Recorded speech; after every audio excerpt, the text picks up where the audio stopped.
We got a lot to talk about today. And again, I'm learning so much in this DeFi space and I teach a lot of people, but I thought we should start off and talk about maybe the mindset of money first before we start talking about Bitcoin or a stock or a bond or something. Because one of the things I was never taught as a kid is how to think about money. No one ever taught me that. It was go to school, get a job, get a paycheck, and that was kind of your life. But no one ever taught me what to do with money. And it wasn't until a few years ago where I had a guest on, his name is Robert Kiyosaki. He wrote a book called Rich Dad, Poor Dad, and he said this to me. He said, Brian, poor people work for money, rich people make money work for them. Now, it's a hard thing to hear, but Robert doesn't work for a paycheck. He thinks that's a dead-end road. He said you have to acquire assets. Robert likes real estate, he likes gold. Robert actually buys Bitcoin now in his 70s, but he likes assets that create wealth. He doesn't like paychecks, and he doesn't like other instruments that he doesn't understand, like the stock market. And I took a lot from that, and I started to think about owning businesses, and of course I own London Real, but I wish I had learned this much earlier, even at your age.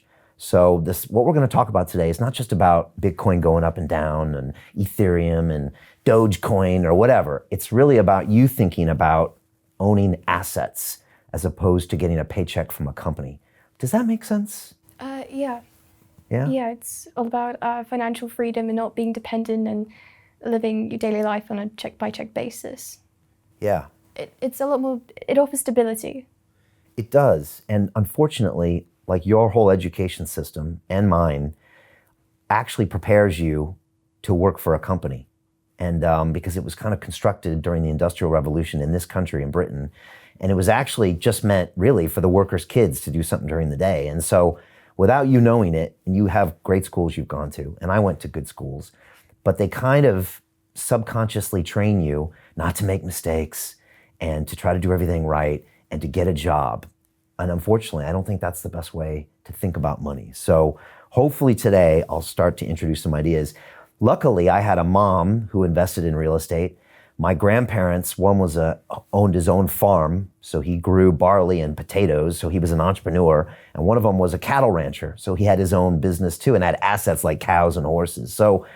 And then my dad started a company. So it's kind of in my DNA too, which probably helped.